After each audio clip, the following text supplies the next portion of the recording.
Hello guys, अस्सलाम वालेकुम। कैसे हैं आप लोग? आज हम लोग अरिथमेटिक प्रोग्रेशन का कुछ एक्सरसाइज नंबर 5.1 का एक क्वेश्चन सॉल्व करने की कोशिश करेंगे। क्वेश्चन नंबर 1 पे हम लोगों ने डिस्कशन कर लिया है ऑलरेडी, और क्वेश्चन नंबर 2 पे हम लोग आज बात करेंगे। क्वेश्चन नंबर 2 कैसे सॉल्व कर सकते हैं और क्वेश्चन बोल क्या रहा है। क्वेश्चन जो है यहाँ प्रश्नावली 5.1 NCERT बुक का है। ये NCERT बुक 10th का आप लोगों को मालूम है।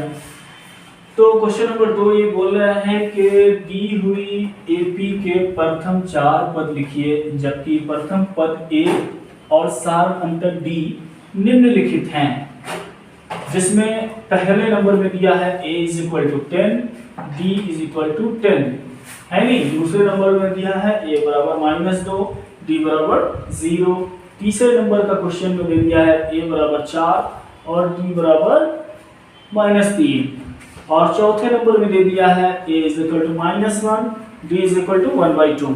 तो इन चारों क्वेश्चन को हम लोगों को देखना है कैसे सॉल्व करेंगे, और इसका जो है 4 और अगला पद कैसे निकाल सकते हैं। ठीक है गाइस, तो आइए क्वेश्चन की तरफ देखते हैं। हाँ, इसमें 5 नंबर भी क्वेश्चन है। क्वेश्चन नंबर 1 2 3 4 5 क्वेश्चन है। हम लोग इसको सॉल्व करने की कोशिश करेंगे। तो पहला क्वेश्चन दिया, और इसमें हल करने के लिए जो है हल लिखना है। उसके बाद दिया हुआ क्या क्या है डेटा, वो आपको लिखना है। तो क्वेश्चन नंबर 1 में क्या दिया हुआ है, A = 10, D = 10। तो मैंने A = 10 लिख दिया, D = 10 लिख दिया। ठीक है गाइस, तो अब देखो, चूंकि A1 बराबर भी A ही होता है, हमने आपको बताया था कि A का जो मान है वो A1 भी बोल सकते हैं। ठीक है, तो A1 बराबर A, और A1 निकालने के लिए जो फॉर्मूला होता है वो जो कुछ भी रहेगा A उसमें D ऐड कर देते हैं, सार अंतर को उसमें जोड़ देते हैं। तो D का मान जैसे ही उसमें जुड़ेगा तो हमारा वो उसके अगला टर्म निकल जाएगा, है नहीं, A2 निकल जाएगा। ठीक है गाइस, तो A2 ये हुआ, A3 ये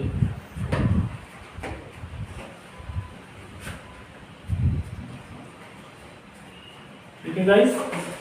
तो देखो गाइस, इसमें बोल क्या रहा है, क्वेश्चन के आगे का 4 पद आपको और निकालना है। तो पहला पद तो A1 है जो कि 10 है, तो A1 बराबर 10 तो ऑलरेडी है। अब A2 निकालना है हमको। तो A2 निकालने के लिए जो है A2 निकालने के लिए क्या करेंगे, A1 प्लस D ऐड करेंगे। तो A1 बराबर A होता है, तो A का वैल्यू 10 है तो 10 डाल दिया गया, प्लस में D का वैल्यू यहाँ 10 है, वो भी 10 डाल दिया गया। तो 10 + 10 20। उसी तरह से A2, इस तरह से A2 का वैल्यू हमारे पास आ चुका है। ठीक है गाइस, अब क्या करेंगे इसमें कि A3 का मान निकालना है। अभी 2 पद आ चुका है हमारे पास, पहला पद तो A ऑलरेडी है, अभी दूसरा पद A2 आ चुका है। ठीक है, अब देखो तीसरा पद निकालने के लिए, A3 निकालने के लिए क्या करेंगे कि A3 जो पद होगा, जो टर्म होगा, उससे ठीक पहले वाला टर्म जो है A2, उसमें सार अंतर को जोड़ दिया जाएगा, D को जोड़ दिया जाएगा, तो हमारा वो पद निकल जाएगा, यानी A3 निकल जाएगा। ठीक है गाइस, तो A3 निकालने के लिए A2 + D करेंगे, यही करते हैं ना। तो अब देखो A2 का वैल्यू कितना है, A2 का वैल्यू जो मान है वो 20 है, यहाँ 20 लिखा हुआ है, प्लस करना है, फिर D का मान रखना है 10। तो D का वैल्यू यहाँ ऑलरेडी दिया हुआ है 10, 20 + 10 = 30। इस तरह से हमारे पास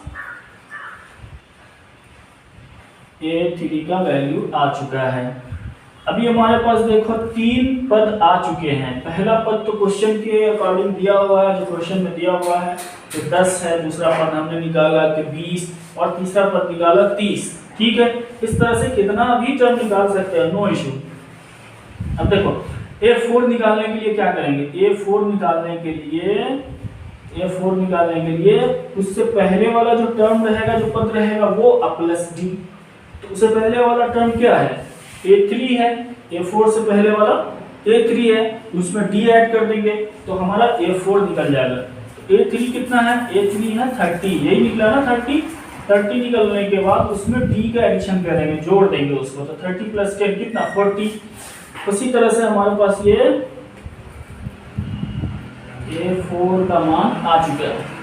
अब देखो A5, A6, A7 किसी भी पद को हम निकाल सकते हैं गाइस। तो अब क्या करना है, A5 जो है उसका अगला पद जो है वो निकालना है।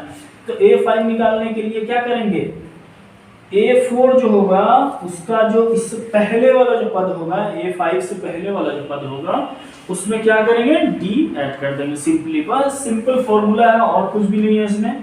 तो A4 + D, A4 कितना, A4 हमारा है 40 + 10 इसलिए क्योंकि ये D का मान है, ठीक है। अब देखो 40 + 10 40 + 10 कितना आ गया, 50 नहीं आ गया।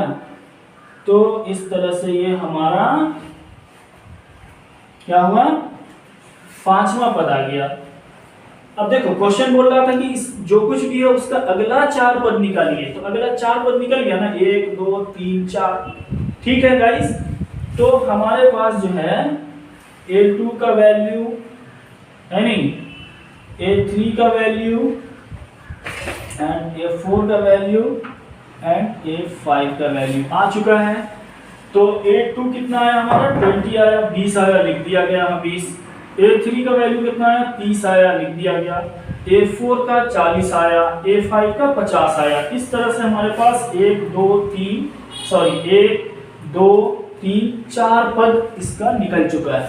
सेम इसी तरह से हम लोगों को फिर नेक्स्ट क्वेश्चन को सॉल्व करने के लिए सेम जो है प्रोसीजर अप्लाई करना पड़ेगा, ठीक है। और कुछ भी नहीं है इसमें खास बात। तो आइए क्वेश्चन नंबर 2।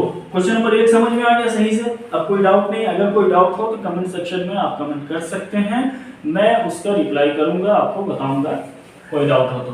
क्वेश्चन नंबर 2 देखिए, क्वेश्चन नंबर 2 में है a = -2 d = 0। तो a जो है वो -2 दिया हुआ है, क्या क्या दिया हुआ है, -2 और d 0 दिया हुआ है।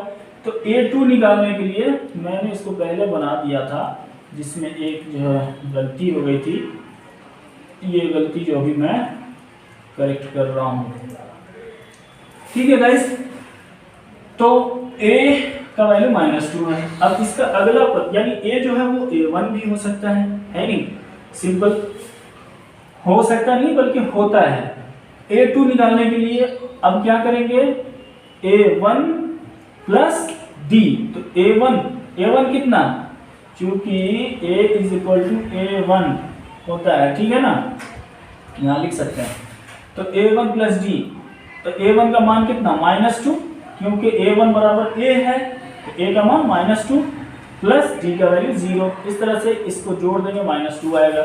उसी तरह से A3 निकालने के लिए A2 + D, तो A2 कितना आया है -2 आया है, यहाँ रखा गया, D का वैल्यू 0 आया, -2 आ गया। A4 निकालने के लिए A3 + D, A5 निकालने के लिए A4 + D, है नहीं। तो इस तरह से हमारे पास सारा डेटा आ चुका है। A2 = A3 = A4 = A5। क्यों बराबर है, क्योंकि सारा वैल्यू जो है, सारा जो आपका जो मान आया है, A2 का -2 आया है, A3 का भी -2 आया और A4 का -2 आया, सबका -2 वैल्यू आया है। तो ईच अदर जो है वो क्या है, इक्वल है, बराबर है, और सब के सब आपस में क्या है, बराबर है। तो हमारे A2 = A3 = A4 = A5 = -2, ठीक है गाइस। तो इस तरह से हम लोगों ने देखा कि NCERT बुक से प्रश्नावली 5.1 और उसका जो है क्वेश्चन नंबर 2 को कैसे सॉल्व किया आप लोगों ने देखा। अब गाइस जो है हम लोग नेक्स्ट वीडियो में इसका नेक्स्ट क्वेश्चन देखेंगे, इंशाल्लाह उसको बात करेंगे, ठीक है गाइस। Thank you.